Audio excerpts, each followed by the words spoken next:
అసలు ఏం జరుగుతుందో అర్థం కావడం లేదు. ఏమైంది ధర్మ?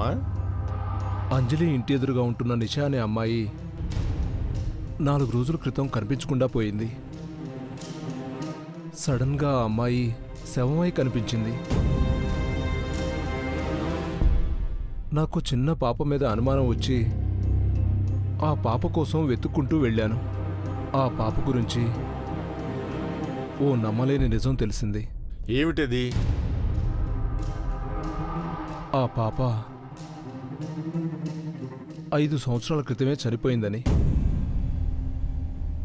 అంతేకాదు, ఆ కాలనీలో అంతకు ముందు కూడా 4 హత్యలు జరిగాయి. వాళ్ళని చంపింది కూడా ఆ పాపే అని తెలిసింది.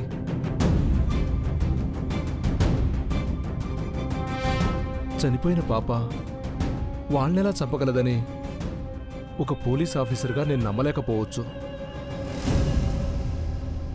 కానీ చనిపోయిన తర్వాత కూడా గీత తిరిగి వచ్చి ఎన్ని దారుణాలు చేసిందో కళ్ళారా చూశాక దెయ్యాలుంటాయని నమ్మక తప్పడం లేదు స్వామీజీ.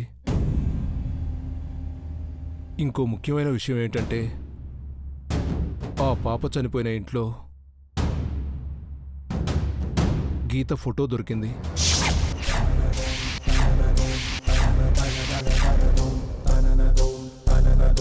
గీత ఫోటో దొరికిందా? అవును స్వామి. అంటే అంజలి చెప్పింది, నువ్వు చెప్తున్నది ఒకే కుటుంబం అన్నమాట.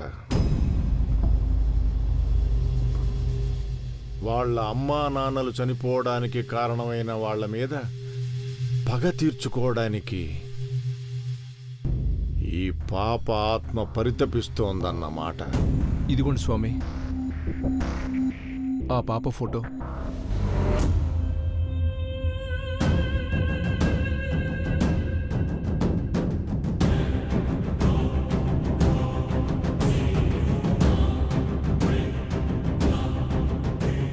రాము, స్వామి, అంజనో ఏర్పాట్లు చెయ్యి.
ఏమైంది స్వామి?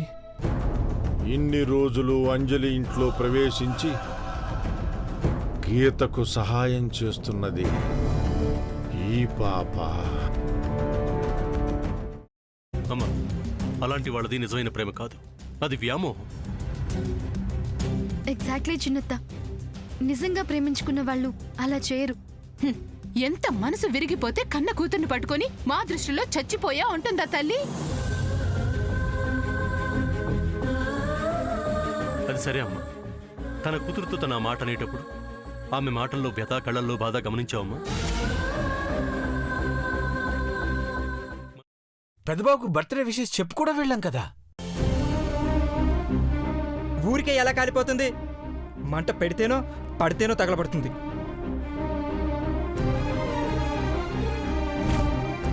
కరెక్ట్ చిన్నబాబు, నీకొచ్చినట్టే నాకు డౌట్ వచ్చింది. పార్వతే షర్టును తగలబెట్టిందనుకుంటా.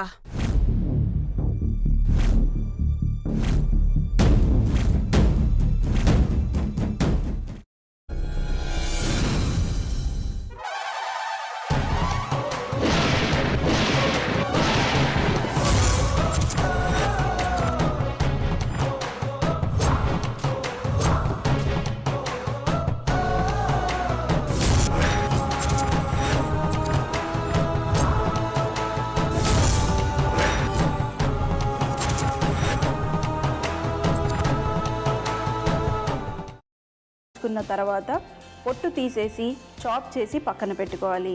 ఒక ప్యాన్లో కొద్దిగా నూనె వేడి చేసి అందులో ఆవాలు, మినప్పప్పు, శనగపప్పు, కరివేపాకు, సన్నగా తరిగి పెట్టుకున్న ఉల్లిపాయలు వేసుకుని 1 నిమిషం పాటు వేయించుకోవాలి. ఆ తర్వాత కాల్చి కట్ చేసి పెట్టుకున్న వంకాయని కూడా అందులో వేసుకుని బాగా మిక్స్ చేసి బౌల్లోకి ట్రాన్స్ఫర్ చేసుకుని అందులో తగినంత చిక్కటి పెరుగు లేదా పల్చటి పెరుగు వేసుకుని మిక్స్ చేసి అన్నంతో కానివ్వండి, చపాతీతో కానివ్వండి సర్వ్ చేసినా చాలా బాగుంటుంది.